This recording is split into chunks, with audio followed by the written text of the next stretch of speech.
ओम अज्ञानतिमिरन्धस्य ज्ञानाञ्जनशलाकया चक्षुरुन्मीलितं येन तस्मै श्रीगुरुवे नमः। श्रीचैतन्यमनोभीष्टं स्थापितं येन भूतले स्वयं रूपकदा मह्यं ददाति स्वपदान्तिकं। वन्देऽहं श्रीगुरुश्रीयुतपदकमलं श्रीगुरून् वैष्णवांश्च। श्रीरूपं सागरजातं सहगणरघुनाथान्वितं तं सजीवं साद्वैतं सावधूतं परिजनसहितं कृष्णचैतन्यदेवं श्रीराधा कृष्णपादां सहगणललिता श्रीविशाखान्वितांश्च। कूजन्तं राम रामेति मधुरं मधुराक्षरम् आरुह्य कविताशाखं वन्दे वाल्मीकिकोकिलं। वाल्मीकिमुनिर्पुङ्गसिंहस्य कवितावनचारिणः शृण्वन् रामकथानादं को न याति परां गतिम्। शुक्लाम्बरं धरं विष्णुं शशिवर्णं चतुर्भुजं प्रसन्नवदनं ध्यायेत् सर्वविघ्नोपशान्तये। लक्ष्मीनारायणं वन्दे तद्भक्तपर्वेरहीयः श्रीमदानन्दतीर्थाख्यो गुरुस्तं च नमाम्यहम्। वेदे रामायण चैव पुराणे भारते तथा आदवन्ते च मध्ये च विष्णु सर्वत्र गीयते। ओम नमो भगवते वासुदेवाय।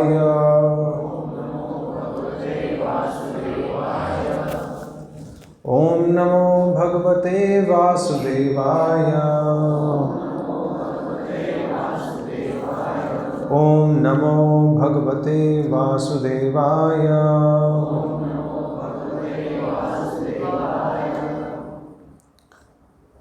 तो कल हम लोगों ने चर्चा की थी बालकांड पर। तो बालकांड में हमने चर्चा की थी किस प्रकार भगवान का प्राकट्य हुआ, और इसके बाद भगवान ने ताटका का वध किया, विश्वामित्र के यज्ञ की रक्षा की और अहिल्या का उद्धार किया। इसके बाद भगवान राम का विवाह हुआ सीता देवी से, और सीता देवी से विवाह के बाद भगवान जब वापस आ रहे थे तो परशुराम जी का जो अभिमान था उसका खंडन किया। और यहाँ तक हम कल इस कथा की चर्चा कर चुके हैं। आज हम लोग करेंगे अयोध्या कांड। अयोध्या कांड वास्तव में जो ये रामायण है ये करुण रस से परिपूर्ण है, करुण रस है इसमें। और ये जो करुण रस है ये शुरू होता है अयोध्या कांड से, और इसमें बहुत सारी ऐसी चीज़ें हो रही जो हम सीख सकते हैं। और राम भगवान दिखा रहे हैं कि हमें डील कैसे करना चाहिए, और वो राम है क्यों राम सबको प्रिय है और पूजनीय है। क्योंकि जब व्यक्ति विपत्ति में आता है तो असली चरित्र उसका तब सामने आता है। वैसे तो सभी अच्छे होते हैं। तो आज जो अयोध्या कांड है, इस समय राम के ऊपर विपत्ति आई तो वो किस प्रकार से व्यवहार कर रहे हैं ये राम सिखा रहे हैं। इसलिए राम भगवान जो हैं सबको प्रिय हैं, वंदनीय हैं, पूजनीय हैं।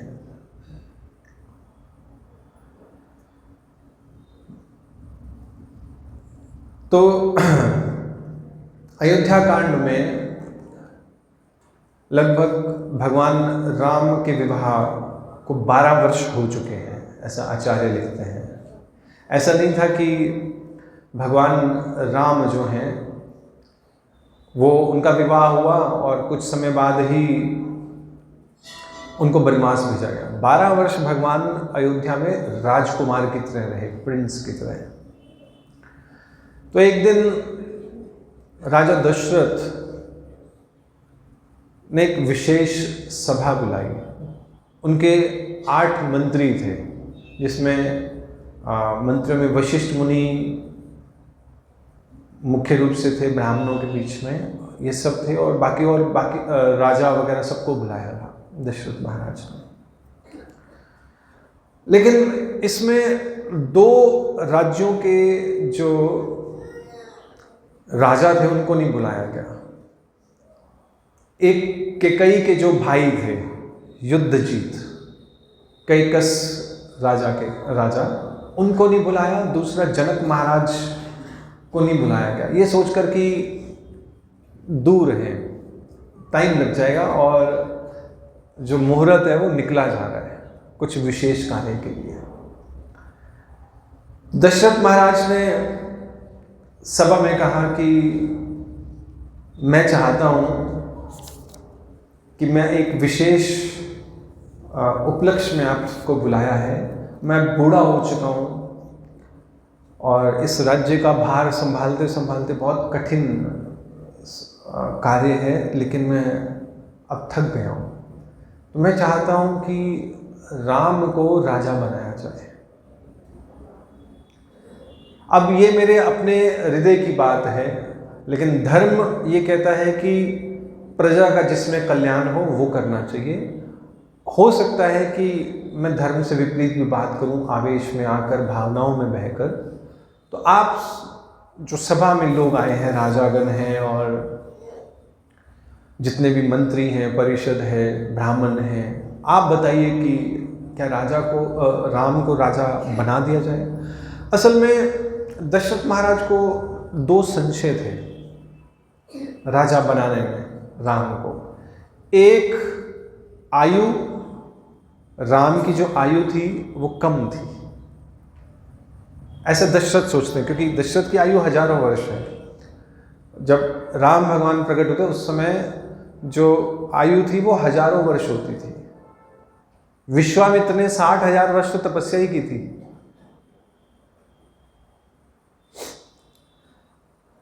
तो फिर सभा में एकदम सन्नाटा छा गया। दशरथ महाराज भी विचलित हो गए कि क्या हो गया।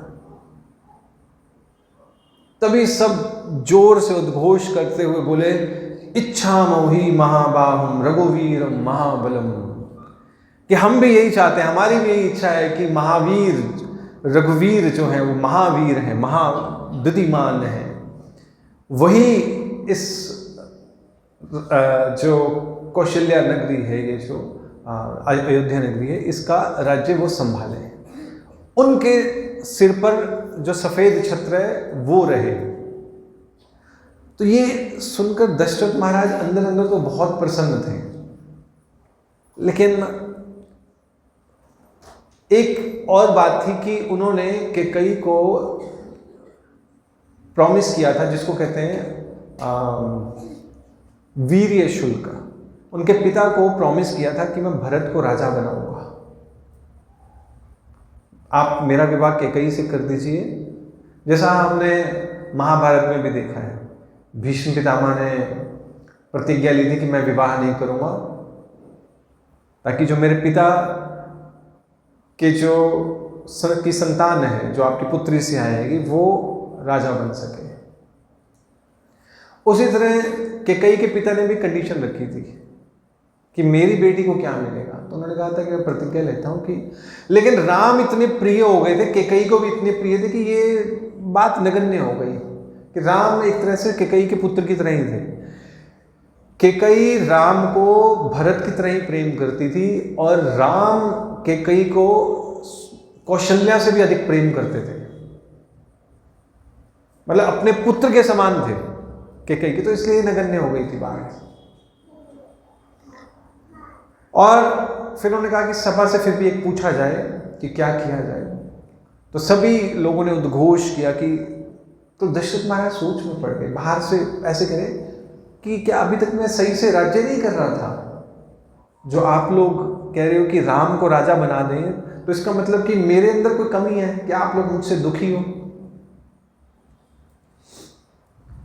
तो फिर जो सभा में लोग बैठे थे कि हम आपसे दुखी नहीं है, हमें आपसे कोई परेशानी नहीं है, आप तो पिता के समान सबको प्रजा का पालन करते हैं, लेकिन राम के गुण इतने महान हैं, इतने वो तेजस्वी हैं, सत्य धर्म परायण है, चंद्र के समान शीतलता प्रदान करने वाले हैं।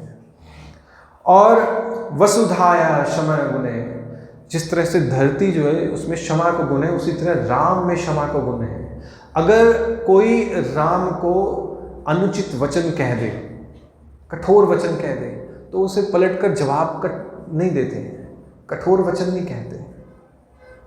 और बुद्धया बृहस्पतो, उनकी बुद्धि कैसी है? बृहस्पति के समान है, तीव्र बुद्धि है।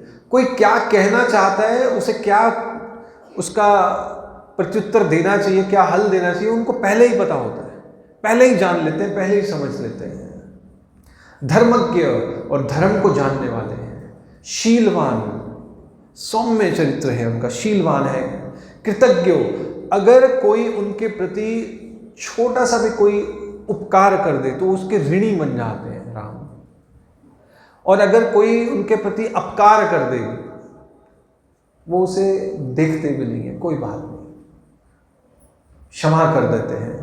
विजितेंद्रिय, उन्होंने अपनी इंद्रियों को विजय प्राप्त कर ली है। मृदुश्चा, हमेशा मृदुभाषी है, मधुभाषी। प्रियवादी, और जितने भी ब्राह्मण हैं, बहुश्रुता नाम, उनका वो आदर करने वाले हैं। और इसके अलावा उनमें क्या गुण है राम में, कि वो ऐसा नहीं कि कोई उन्हें बुलाएगा तब वो उससे बात करेंगे, खुद जाकर बात करते हैं उनसे। इसलिए वो राजा बनने के लिए बिल्कुल सही जो है कैंडिडेट है। इसलिए हम चाहते हैं कि आप उन्हें राजा बना दीजिए।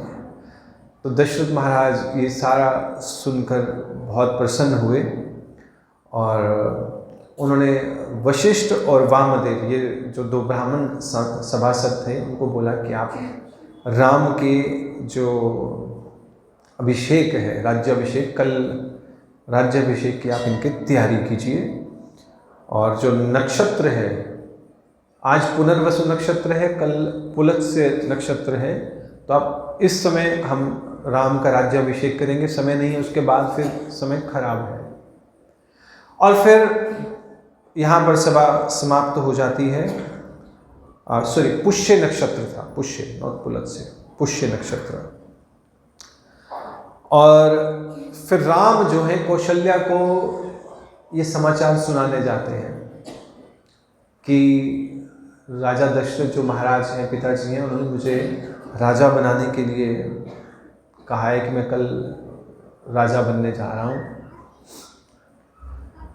और फिर दशरथ महाराज ने राम को बुलाया कि कल जो है राज्याभिषेक है आपका, तो आज आप सीता देवी के साथ व्रत रखेंगे और चटाई पर नीचे, कुशाग्रास पर नीचे सोएंगे। पूरी रात आपने कुछ उपासना करनी है। तो इस तरह राम भगवान महाराज दशरथ को प्रणाम करके चले गए। इधर जो अयोध्या वासी थे और कौशल्या है, ये वो खूब दान कर रही हैं, गिफ्ट्स दे रही हैं अपने जो दास हैं, अयोध्यावासी हैं, कि खुशी का मौका है।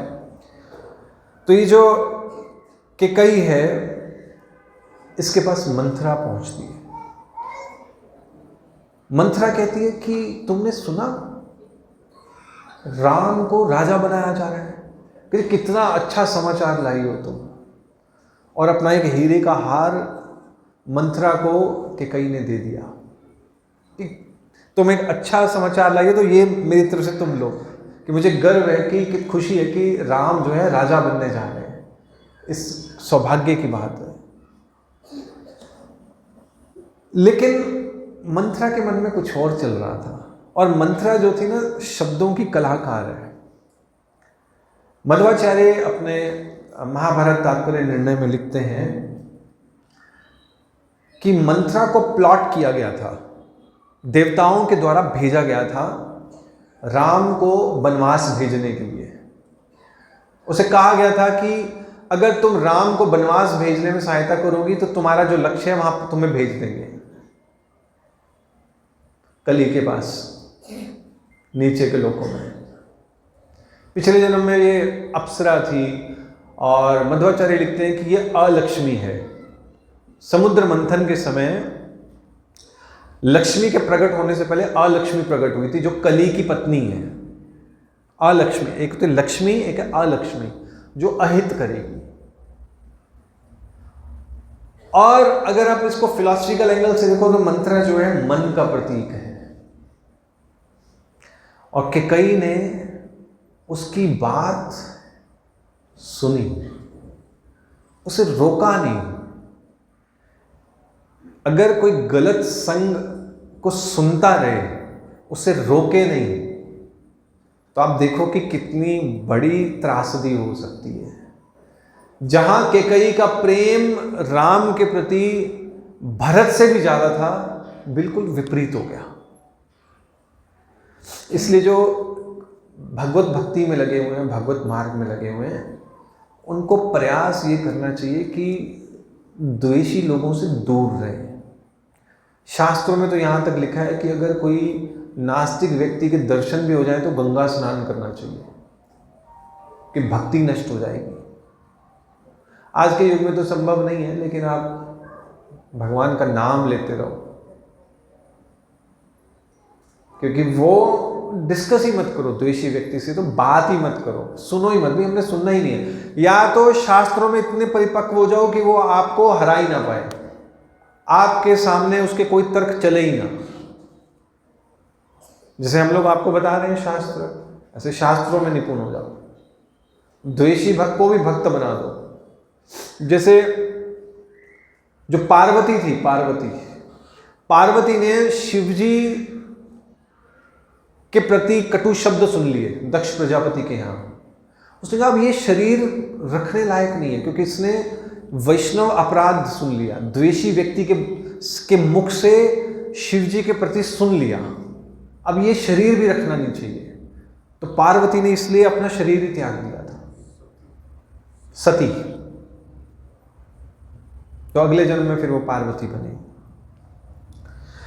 तो ये जो मंथरा है, इसने 3 तर्क दिए कि क्यों जो राजा दशरथ है उनके मन में क्लेश है भरत के प्रति, क्यों जो दशरथ हैं राम को राजा बनाना चाहते हैं। तो मंथरा ने कहा कि अच्छा, अगर तुम्हें लगता है कि दशरथ जो है तुम्हें अधिक प्रेम करते हैं, असल में वैसे वो सांप की तरह है जिसे तुम पाल रही हो, बाहर से प्रतीत हो रहा है कुछ और, लेकिन अंदर से उनके मन में क्लेश है, विष भरा हुआ है जो तुम्हें दिखाई नहीं देता। तुम्हारे पिता ने मुझे सही तुम्हारे कल्याण के लिए यहाँ भेजा है, मैं तुम्हारा हित चाहती हूँ, मैं तुम्हें बताती हूँ। तो उन्होंने कहा अच्छा ये बताइए कि भरत बाहर क्यों है। उस समय भरत जो था मामा के यहाँ गया हुआ था शत्रुघ्न के साथ। एक भरत ही तो है जो राम को टक्कर दे सकता है, राम के समान है जो, और दशरथ को ये मालूम है, इसलिए उन्होंने भरत को भेज दिया और पीछे से राम को राजा बना दिया कि भरत है नहीं, अब राम को राजा बना देते हैं। दूसरा, जनक और युद्धजीत जो है उनको क्यों नहीं बुलाया गया है यहां पर, जानबूझ के नहीं बुलाया गया क्यों। तीसरा कारण है कि कल को राम राजा बनेगा और फिर जो तुम्हारे पिता हैं या तुम्हारे जो भाई का जो राज्य है उसको भी हड़प लिया जाएगा। ये पूरी प्लॉट किया जा रहा है तुम्हारे अगेंस्ट। असल में कैकेयी ने मंथरा की जब ये सारी बातें सुनी, ये लॉजिक सुने और कहा कि ये जो दशरथ है ये बाहर से तो दिखा रहे हैं कि वो धर्मपरायण है नहीं, कैकेयी जो है वो सत्य का पालन करना चाहती है और दशरथ धर्म को नहीं देखना चाहती। दशरथ धर्म का पालन करना चाहते हैं, सत्य को नहीं देखना चाहते। उन्होंने सत्य को इग्नोर कर दिया, उसको फेस नहीं किया कि ये चीजें हैं, भरत को बुला लिया जाए तब फैसला लिया जाए। लेकिन अब एक तरह से अगर देखा जाए तो कैकेयी सही है और कैकेयी ने कहा कि बात तो ठीक है। अब कैकेयी ने एक धारणा बना ली भरत के प्रति कि भरत को राज्य चाहिए राम के बिना, और वो स्वीकार कर लेगा कि राम जो है वो राजा ना बने, भरत राजा बन जाए। ये अपने मन में हम लोग धारणा बना लेते हैं कई बार किसी के प्रति बिना उससे बात किए। होता है ना ऐसा कि वो तो हमारे बारे में ऐसा सोचता होगा या उसको तो यही चाहिए होगा, उससे बात नहीं करते। उसी तरह कैकेयी ने भरत से बात नहीं की, और फिर कैकेयी मंत्रा से पूछ रही मैं क्या करूं। तो फिर मंत्रा ने कहा कि आपने मुझे बताया था कि आपको 2 वर दिए गए हैं। युद्ध के समय आपने राजा दशरथ की जो है रक्षा की थी, उन 2 वर को तुम मांग लो। एक में तुम मांगो 14 वर्ष का वनवास, और दूसरे में भरत का राज्य, क्योंकि इन 14 वर्षों में भरत जो है अपनी पकड़ बना लेगा राज्य पे, सारे प्रजावासी भरत से खुश हो जाएंगे, और फिर राजा राम जो है कभी राजा बन ही नहीं सकते। और जब राम वनवास भी जाएंगे तो ये ध्यान रखना कि वो वलकल में जाएंगे। वलकल होता है कि मृग छाल वगैरह पहन के जाएंगे, जटाजूट धारण करेंगे। नहीं तो ये भी हो सकता है कि दशरथ सारा जो राजपाट है राम के साथ जंगल में भेज दे और पीछे भरत के पास कुछ ना रहे। तो कैकेयी जो है, असल में मंथरा को एक और डर था। मंथरा जो थी ना, उसके हंचबैक था, कुबड़ी थी वो, लेकिन क्योंकि वो प्रिय रानी की दासी थी तो कोई उसके अगेंस्ट बोलता नहीं था। इंफीरियरिटी कॉम्प्लेक्स था उसको, अगर आपकी भाषा में बात करूं, कि उसके मन में कहीं ना कहीं था कि मेरे अंदर कोई दोष है, कमी है, उसको कैसे मैं पूरा करूं। अब वो सोच रही है कि अगर कौशल्या राजमाता बन जाएगी, राम अगर राजा बनेंगे तो कौशल्या राजमाता बनेगी, तो कैकेयी की चलेगी नहीं, तो मुझे कौन पूछेगा। ये उसके मन में चल रहा था। तो उसने ये प्लॉटिंग की कि किसी तरह से भरत को राजा बनाया जाए, जिससे कि जो कैकेयी है वो राजमाता बने और मैं दासियों में श्रेष्ठ बन जाऊंगी, और फिर कोई मेरा मजाक नहीं उड़ा पाएगा। कई बार हमारी कमियां होती हैं, हम लोग उनको पूरा करने के लिए धर्म की जगह अधर्म का आश्रय ले लेते हैं। जहां स्वार्थ है वहीं अधर्म है। भगवान राम के जीवन में 2 बदलाव आए, दोनों स्वार्थ से आए, दोनों स्त्रियों से आए। एक मंथरा, दूसरा गैस कर लो, शूर्पणखा। मंथरा के हृदय में भी स्वार्थ था, शूर्पणखा के हृदय में भी स्वार्थ था। एक राम को वनवास मिला मंथरा के स्वार्थ से, दूसरा सीता देवी का अपहरण हुआ, राम को इतना बड़ा युद्ध करना पड़ा, इतना दुख झेलना पड़ा, किसकी वजह से? शूर्पणखा की वजह से। तो इसलिए जो स्वार्थ है वहीं से दुख प्रकट होते हैं। लेकिन जहां धर्म है, जहां दूसरों की सहायता करने की भाषा है या भावना है, वहां चाहे वो ऐसा बाहर से प्रतीत हो सकता है कि वो व्यक्ति दुखी है, लेकिन वो उसके जैसा कोई सुखी व्यक्ति कोई नहीं होगा, और हृदय से सुखी होगा, संतुष्ट होगा। रावण के पास सब कुछ था, दुखी था। राम के पास कुछ नहीं है, फिर सुखी है, संतुष्ट है। तो फिर ये जो दशरथ, राजा दशरथ जो है, ये कैकेयी के पास गए तो देखा कि कोई कैकेयी अपने महल में नहीं, ऐसा तो कभी हुआ नहीं, बिल्कुल घुप अंधेरा छाया हुआ, क्या हो गया, ऐसे तो कभी हुआ नहीं। कैकेयी को पता था राजा दशरथ को क्या अच्छा लगता है, तो उन्होंने अपने महल में मोर रखे हुए थे, बहुत सुंदर फ्लावर डेकोरेशन की हुई थी, सुंदर सुंदर बागीचे बनाए हुए थे, झरने थे महल में, सब बिल्कुल सुनसान सन्नाटा छाया हुआ। दशरथ महाराज का जो दिल था ना, धक धक करने लगा कि कुछ तो गड़बड़ है, आज तक ऐसा हुआ नहीं, कहीं मुझे जो स्वप्न आ रहे थे वो सही तो नहीं है, कि कहीं कुछ अनुचित तो नहीं होगा। तो वो गए तो देखा कि वो कोप भवन में है, तो उन्होंने पूछा कि तुम इस तरह से कोप भवन में क्यों हो? तो उसने कहा कि मैं ये 2 वर मांगती हूँ आपसे कि आप भरत को राजा बना दो और राम को वनवास भेज दो। तो पहले तो दशरथ महाराज को समझ नहीं आया, बेहोश ही हो गए कि ये क्या मांग के रही, इस कुछ ये ये जो कैकेयी जो है, ये कैकेयी है ना, कुछ और, कोई और तो नहीं है। लेकिन जब उसने कहा कि आपने जो वचन दिए, अब आप उसको पूरा नहीं करना चाहते तो अलग बात है। तब राजा दशरथ जो है कह रहे हैं कि चलो ठीक है, मैं भरत को राजा बना देता हूँ, लेकिन राम का क्या दोष है, उसे तुम क्यों वनवास भेजना चाहती हो?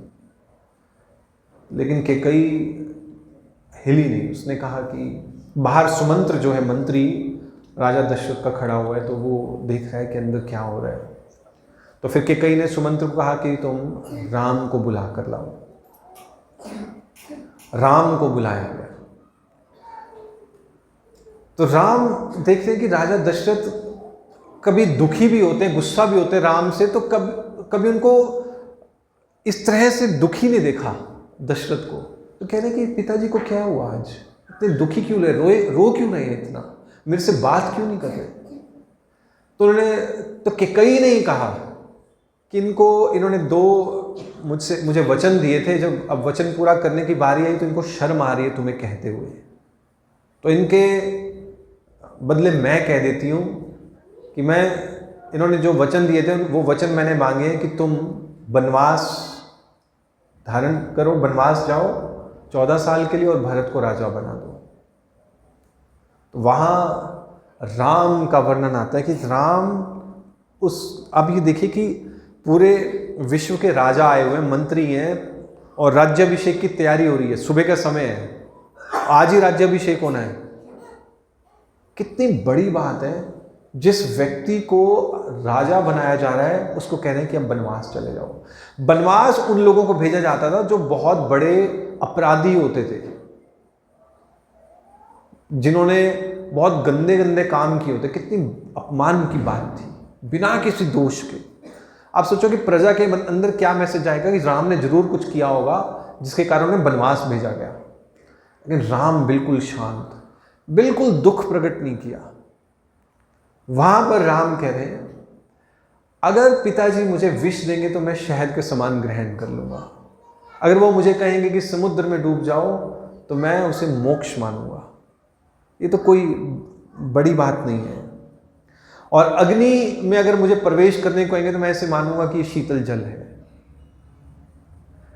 एक बात का मुझे दुख है कि अगर भरत को राजा बनाना ही था, आपने कैकेयी को कह रहे हैं, तो आप मुझे सीधा कह देती, आप दशरथ को बीच में, राजा पिताजी को क्यों बीच में लाई? क्या आपको विश्वास नहीं था कि मैं आपसे इतना प्रेम करता हूं, आपके वचन में मोड़ दूंगा, आपकी बात को टाल दूंगा? ऐसा तो हो ही नहीं सकता। लेकिन मुझे इस बात का दुख है कि आप मुझे अपना पुत्र मान ही नहीं पाई, या मैं आपको इतना प्रेम नहीं दे पाया कि आप मुझे अपना सगा पुत्र मान पाए। इस बात का मुझे दुख है। कोई वन में जाना मुझे कोई दुख नहीं है, मुझे खुशी है कि भरत जो मुझे अपने पुत्र के समान है उसे मैं राजा बना रहा हूं। ये तो मुझे सहर्ष स्वीकार है। और इधर दशरथ महाराज कह रहे हैं कि राम को कि तुम मुझे बंदी बना लो, तुम मत बात सुनो इसकी। तो राम कह रहे हैं कि मुझे इस बात की प्रसन्नता होगी कि मैं पिता के वचन पूरे करने में किसी सक्षम हूँ, योग्य हूँ। और वहाँ सुमंत्र सोच रहे हैं बाहर गेट पे खड़े हुए कि अब ये जो कैकेयी है इसका नाटक तो खत्म हो गया, लेकिन राम के जीवन में अब नाटक शुरू होगा। 14 साल वनवास, वलकल पहनकर, बिग थिंग। और इसके बाद राम जो है कौशल्या के पास जाते हैं। कल से व्रत रखा हुआ है, रात को उपासना करते हुए ज़्यादा सोए भी नहीं है। सुबह गए, कौशल्या कह रही है कि आओ राम बैठो, आसन ग्रहण करो, मैंने तुम्हारे लिए कुछ 56 भोग बनाए हैं, स्वीकार करो इनको। आज तुम राजकुमार के रूप में, ये तुम्हारा लास्ट मील है, फिर तुम राजा की तरह लोगे, राजा बन जाओगे। तो राम कह रहे हैं कि अब इसका कोई जो अर्थ है नहीं रहा, मैं वनवास जा रहा हूँ पिता की आज्ञा से। ये सुनते ही जो ये जो कौशल्या है बेहोश होकर गिर पड़ी, रोने लगी कि ऐसा कैसे हो सकता है, कि कई कैसे कर सकती है इस तरह से मुझसे। मैं इतने वर्षों से इस पल का, इस क्षण का प्रतीक्षा कर रही थी, हमेशा मुझे निग्लेक्ट किया गया, मेरी उपेक्षा की गई। चाहे मैं सबसे बड़ी रानी थी लेकिन उपेक्षा की गई। क्यों? क्योंकि केकई प्रिय थी, मैं दासियों की तरह रही हूँ। मैं सोचती थी कि जब तुम राजा बनोगे, मैं राजमाता बनूंगी, तब मुझे शायद मान सम्मान मिलेगा, लेकिन वो भी आज नहीं मिला, तुम मत जाओ। लेकिन राम ने कहा कि पिता की आज्ञा है। तो फिर वहाँ कौशल्या कह रही है कि मेरी आज्ञा है कि तुम मत जाओ। तो राम कह रहे हैं कि पहले पिताजी की आज्ञा है, पहले जिसने आज्ञा दी है उनकी आज्ञा पालन करूंगा, फिर आपकी आज्ञा का पालन करूंगा। और इसी तरह बहुत चर्चा के बाद जो कौशल्या है मान गई, उनका चलो ठीक है आप मुझे ले चलिए साथ में। तो राम वहाँ पर कह रहे हैं कि आपको पिताजी को आपकी ज़्यादा आवश्यकता है। इस समय वो कैकेयी से दुखी हैं, तो उस समय सहारा देने के लिए कोई नहीं है। आप देख रहे हो कि राम अपने दुख के बारे में नहीं सोच रहे, दूसरों के दुख के बारे में सोच रहे हैं कि किस तरह से उनको सांत्वना दें, किस तरह से उनके दुख को कम कर दें। और लक्ष्मण कह रहे हैं कि ये जो दशरथ है ये काम से पीड़ित है, कैकेयी के बस में आ गया है, हम इसे बंदी बना लेते हैं, देखते हैं अयोध्या में कौन है जो हमें रोक सकता है, हम राजा भी आपको राजा बना देते हैं। राम कहते हैं कि नहीं है लक्ष्मण, ये विधाता यही चाहता है हमसे, ये भाग्य में लिखा है। तो वहाँ लक्ष्मण कह रहे हैं कि भाग्य क्या होता है, हम वीर पुरुष हैं, अपना भाग्य खुद बदल सकते हैं। तो यहाँ राम भगवान एक बहुत अच्छी बात कह रहे हैं। जनरली दो तरह के लोग होते हैं, एक तरफ लोग कहते हैं कि हाँ कि भाग्य को मान के चुपचाप बैठ जाते हैं, दूसरी तरफ वो भी लोग होते हैं जो कहते हैं कि हम अपने बल से सब कुछ कर सकते हैं। दोनों गलत है। ना तो अपने बल से ही सब कुछ संभव है और ना ही सब कुछ भाग्य से संभव है। इन दोनों के अलावा तीसरा भगवत कृपा भी चाहिए होती है,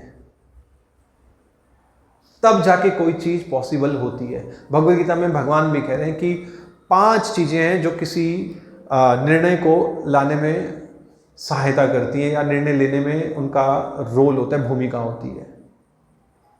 मुख्य रूप से आप कह लो कि प्रयास और कृपा, ये दोनों चाहिए। भाग्य तो नहीं मैं कहूँगा, कृपा कहूँगा, और प्रयास, ये दोनों चीज़ें चाहिए होती है।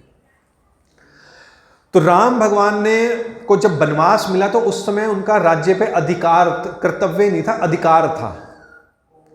तो अधिकार को त्यागा जा सकता है धर्म का पालन करने के लिए, उसे विधाता का माना, क्योंकि राम का तो कोई इसमें मिस्टेक थी नहीं, कोई गलती नहीं थी।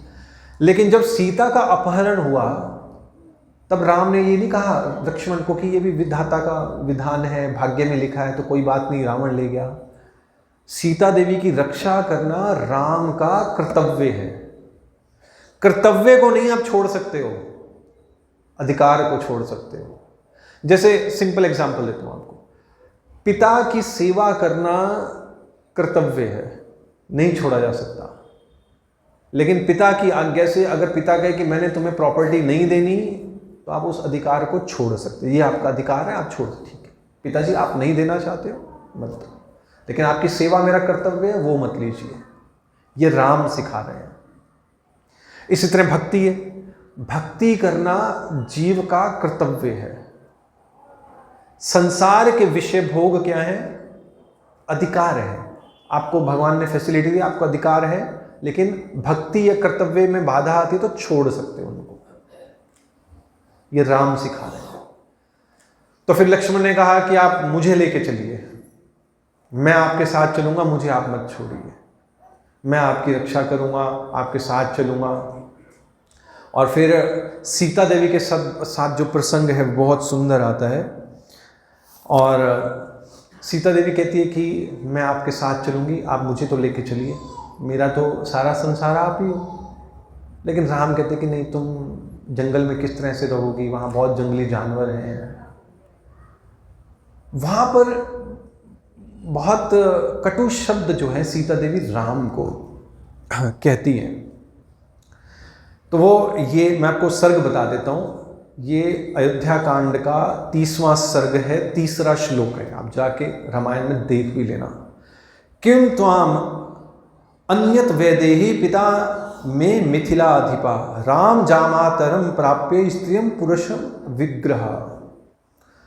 वो कह रहे कि मुझे नहीं मालूम था कि मेरे पिता ने आपको जामाता, अपना जमाई बनाया है, या मेरा विवाह आपसे किया है, ऐसे व्यक्ति से किया है जो बाहर से पुरुष है लेकिन अंदर से स्त्री है, जो मेरी रक्षा भी नहीं कर सकता जंगल में।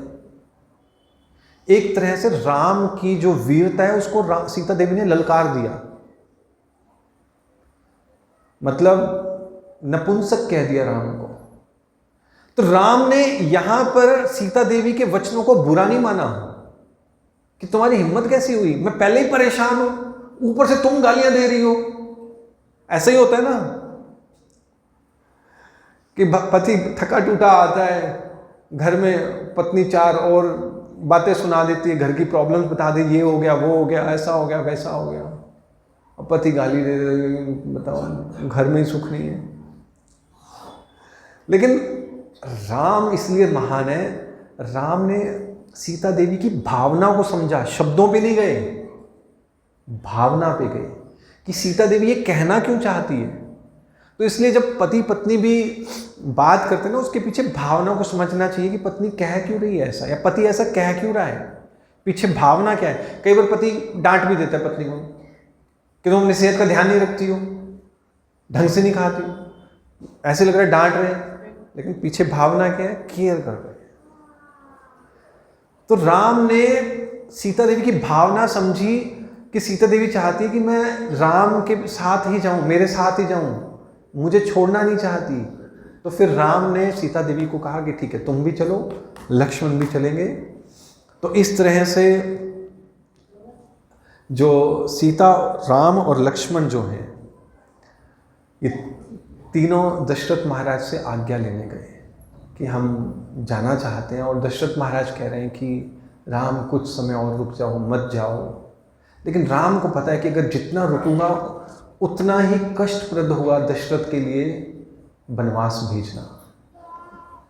तो और केकई को भी अच्छा नहीं लगेगा। केकई को राम ने कहा था कि मैं आज ही जा रहा हूँ, आप भरत को बुला भेजो, उसको राजा बनाओ, हम आज ही वनवास जा रहे हैं। तो सुमंत्र को बोला कि तुम रथ निकालो और हमें आप जंगल में छोड़ के आइए। और पीछे दशरथ, अयोध्यावासी सब रो रहे हैं और पीछे पीछे चल दिए सुमंत्र के। बहुत सुंदर वर्णन है। और फिर वहाँ पीछे दशरथ महाराज जो हैं क्रंदन कर रहे हैं, रोदन कर रहे हैं और याद कर रहे हैं राम को कि असल में मुझे एक श्राप मिला था। श्रवण की कथा आप लोगों को मालूम है, मैं उसको डिटेल में नहीं जाऊंगा, लेकिन इसकी शिक्षा बता देता हूँ। दशरथ महाराज के पास शब्द भेदी बाण, यानी कि सुनकर धनुष बाण चलाने की जो कला थी दशरथ महाराज के पास थी। उसके बाद दशरथ महाराज ने इस पर बैन लगा दिया था अपने राज्य में। तो एक्चुअली इस संसार में आपके पास अगर कोई टैलेंट है ना, वो इस संसार में आपको दुख देगा, सुख नहीं देगा। इसलिए इस संसार में उतना ही अपने पास रखो जितना जीने के लिए जरूरी है। अगर आप ज़्यादा कुछ सीखोगे या कुछ ज़्यादा करोगे ना इस संसार में कमाओगे, तो वो आपको फंसा देगा। दशरथ महाराज के पास एक ही वही टैलेंट था, शब्द भेदी, राम से दूर कर दिया, श्राप मिल गया ना उसके बदले।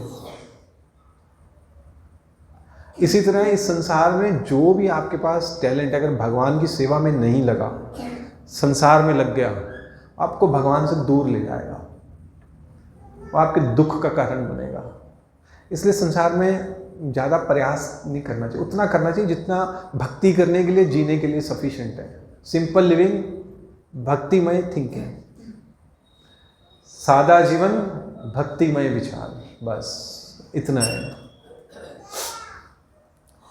और फिर भरत शत्रुघ्न को बुलाया गया। वहाँ पर भरत जो है वो देख रहे हैं कि जो बुलाने आए हैं दूत, उनके मन को पढ़ना चाहते हैं, क्योंकि दशरथ महाराज ने राम के वियोग में अपना शरीर त्याग दिया था। और इधर गुहू का प्रसंग भी आता है, वो बाद में करते हैं, पहले मैं ये थोड़ा सा आपको बता दूं। जब भरत अयोध्या में आए तो पूरी अयोध्या नगरी उदास, पंछी चहकना भी भूल गए थे, पत्ते भी मुरझा गए थे, पेड़ भी मुरझा गए थे। भरत देख रहे कि ये वही अयोध्या नगरी है, तो हो क्या रहा है। एक महल ऐसा था जिसमें चहल पहल लग रही थी, वो था कैकेयी का, दिए जल रहे थे वहां। तो भरत, कैकेयी जो है भरत का वेलकम करने आई, स्वागत करने की, आओ भरत अब तुम राजा बनने वाले हो। दशरथ, राजा दशरथ कहाँ है? तो कैकेयी ने सब बताया। उसी समय भरत जो है विलाप करने लगे, ये हो क्या गया मेरे साथ कि दो दुख, एक मेरे पिता नहीं है, ऊपर से राम भी नहीं है, और मुझे राजा बनना है, हो ही नहीं सकता ये। और इसका दोष किस पे आ रहा है? मेरी माता पे और मुझ पे, कि मैंने माता के माध्यम से खुद राजा बनना चाहता था और माता को मैंने मोहरा बना दिया। तो फिर इतने में शत्रुघ्न जो है मंथरा को पकड़ के ले आए और कहा कि ये मंथरा है जिसने कैकेयी को भड़काया है, इसका भी गला काट देते हैं। तो शत्रुघ्न ने वहां पर कहा, भरत ने, कि आप इसे छोड़ दो, जो तुम इस मंथरा से करना चाहते हो, इसका गला काटना चाहते हो, मैं कैकेयी का गला काटना चाहता हूं। क्यों? पर यह बात राम को अच्छी नहीं लगेगी, इसलिए मैं ये कार्य नहीं करना चाहता, छोड़ दो। इसी तरह संसार में ऐसा कोई भी कार्य नहीं करना चाहिए भगवान को प्रिय ना लगे। हमारा जीवन राम या कृष्ण पर आधारित होना चाहिए। जो चीज़ भगवान को अच्छी लगती है वो करो। भगवान को अच्छा लगता है कि हम सुबह जल्दी उठें, हम जल्दी उठेंगे। भगवान को अच्छा लगता है कि हम उनका नाम लें, नाम लेंगे। तो भगवान राम क्यों नहीं आएंगे आपसे मिलने? क्यों आपसे प्रसन्न नहीं होंगे? भरत भगवान जो है, तो उन्होंने कहा कि मैं क्या करूं। तो उन्होंने वशिष्ठ मुनि सबसे सलाह की। आलो सभी अयोध्यावासी उन्हें संशय की दृष्टि से देख रहे थे। उन्होंने कहा हम राम को वापस अयोध्या लेके आते। अंत्येष्टि क्रिया के बाद दशरथ की राम को लेने के लिए पूरी की पूरी सेना चल पड़ी और रानियों को भी साथ ले चले। और ये जो कैकेयी है, इनको भी दुख हुआ कि मैंने क्यों ऐसा क्या कर, दुख पश्चाताप हुआ कि मैंने गलत किया है। सुमित्रा, कौशल्या सब राम को मनाने चल पड़े। और ये जो राम भगवान है, ये जो पहली रात है गुहू के यहाँ पर रुके। तो गुहू जो है उसने भगवान का स्वागत किया, बहुत मिठाइयाँ लेके आया। तो राम ने कहा कि ये मेरे लिए नहीं है, तुम जो राजा के घोड़े हैं जो मुझे छोड़ने हैं, आप इनको खिला दो, मुझे तुम कंदमूल खिलाओ। और ये जो गू है, ये पिछले जन्म में कछुआ था विष्णु लोक में। तो भगवान के पास बार बार आ रहा था भगवान से मिलने के लिए, लेकिन लक्ष्मी ने कहा कि अभी नहीं, अभी भगवान विश्राम कर रहे हैं, बाद में आना। तो फिर मान नहीं रहा था, तो फिर लक्ष्मी देवी ने श्राप दे दिया कि तुम जाओ नीचे है, वहीं पर तुम राम की सेवा करना जब भगवान अवतार लेंगे। तो ये श्रृंगवेरपुर का राजा था गू। और फिर इसने भगवान राम की सेवा इस तरह से की, बहुत सुंदर वर्णन है। और फिर नौका पार करवाई, नौका से उनको नदी पार करवाई।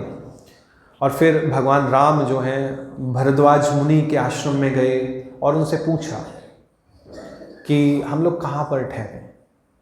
तो राम चित्रकूट में ठहरे। उनको कहा क्या यहाँ से 40 मील दूर चित्रकूट है, आप वहाँ ठहरिए, बहुत सुंदर जगह है। तो चित्रकूट में एक सफेटिक शिला है। एक दिन राम वहाँ पर बैठे हुए थे सीता देवी के साथ और लक्ष्मण जी दूर थे। इसका वर्णन विशेष रूप से मध्वाचार्य लिखते हैं, क्योंकि ये कथा आगे आकर सुंदरकांड में आती है कि जब सीता देवी की गोद में राम भगवान लेटे हुए थे सफेटिक शिला के ऊपर, तो एक इंद्र का बेटा था जयंत, वो कौवा बन के आया और अपने दोस्तों के साथ बैठा हुआ था। वो सोच रहा है कि जितना हम लोग रिस्क लेंगे ना उतना मजा आएगा। तो सीता देवी पर झपट पड़ा। पहले उसने देखता रहा, सीता देवी बड़ा अजीब कौवा, डरता भी नहीं है। कई बार होता है ना, कई कौवे डीठ होते हैं, पीछे ही पड़ जाते हैं, वैसे ये जो कौवा है ये पीछे पड़ गया। तो सीता देवी सोच रही है कि ये कर क्या रहा है। तो अचानक से फिर इसका इतना हौसला बढ़ गया कौवे का कि इसने सीता देवी की छाती पर चोंच मार दी और खून बहने लगा। लेकिन सीता देवी सोच रही थी कि मैं राम को परेशान नहीं करूंगी, लेकिन खून की कुछ बूंदें जो है जब राम के चेहरे पे पड़ी तो राम उठ खड़े हुए। तो ये क्या हुआ? तो सीता देवी ने बताया कि कौवे ने इस तरह से किया। सीता देवी ने राम भगवान ने उसी समय एक तिनका लिया, ब्रह्मास्त्र बनाया और कौवे पे फेंक दिया। और कौवे ने ब्रह्मा की, शिव जी की शरण, लेकिन किसी ने शरण नहीं दी कि हम नहीं तुम्हें बचा सकते इस ब्रह्मास्त्र से, तुम राम की ही शरण लो। तो जब कौवे ने राम की शरण ली तो अभी पहली बार शरण ले रहा है, तो इससे शरण भी नहीं ली गई।